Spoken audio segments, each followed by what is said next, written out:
నడి రోడ్డుపై మీడియా ముందే సీఎం చంద్రబాబుపై వైసీపీ సీనియర్ నాయకుడు అంబటి రాంబాబు చేసిన వ్యాఖ్యలు ఇది కేవలం కోపంతో వచ్చాయా లేదా వీటి వెనుక దాగున్న అసలైన రాజకీయ రీజన్ ఇదేనా? ఈ వీడియో పూర్తిగా చూడండి. అంబటి వ్యాఖ్యల వెనుక అసలు స్టోరీ మీకే అర్థమవుతుంది. ఆంధ్రప్రదేశ్ రాజకీయాల్లో మరోసారి హాట్ టాపిక్ గా మారిన పేరు అంబటి రాంబాబు. నడి రోడ్డుపై మీడియా ముందే సీఎం చంద్రబాబుపై ఆయన చేసిన వ్యాఖ్యలు సభ్య సమాజం జీర్ణించుకోలేని స్థాయిలో ఉన్నాయని సొంత పార్టీ నుంచే విమర్శలు వినిపిస్తున్నాయి. అంబటి రాంబాబు చేసిన వ్యాఖ్యలను వైసీపీ శ్రేణులు కూడా సమర్థించడం లేదు. ఒక్క జగన్మోహన్ రెడ్డి తప్ప పార్టీలోని చాలా మంది నాయకులు మౌనంగా ఉన్నారు. ఆఫ్ ది రికార్డుగా కొందరు వైసీపీ నేతలు చెప్పింది ఏంటంటే అంబటికి నోటి దూలు ఎక్కువ. గతంలో కూడా గంట అరగంట అంటూ వ్యాఖ్యలు చేశాడు.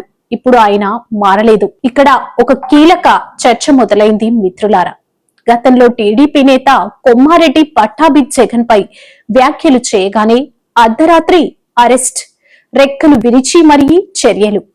అదే పరిస్థితి వైసీపీ అధికారంలో ఉండి అంబటి టీడీపీలో ఉండి ఉంటే నడి రోడ్డుపైనే అరెస్ట్ అయ్యేవారా అనే ప్రశ్న ఇప్పుడు రాజకీయ వర్గాల్లో వినిపిస్తుంది.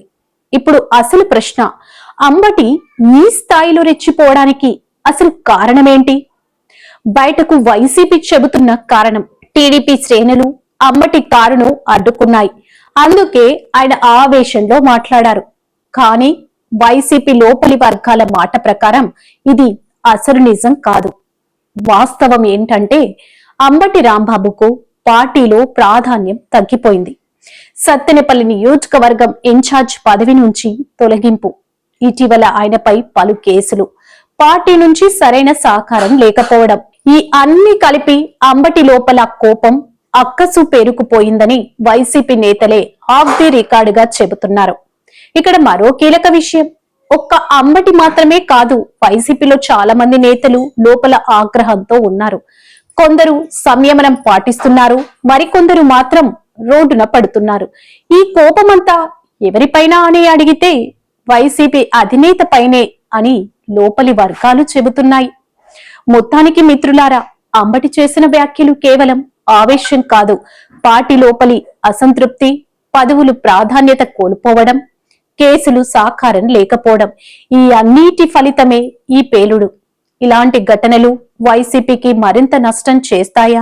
రానున్న రోజుల్లో ఇంకా ఇలా ఎంతమంది బయటపడతారు? మీ అభిప్రాయం ఏంటో కామెంట్ లో చెప్పండి. వీడియో నచ్చితే లైక్ చేయండి, సబ్స్క్రైబ్ చేసి బెల్ ఐకాన్ ఆన్ చేయండి.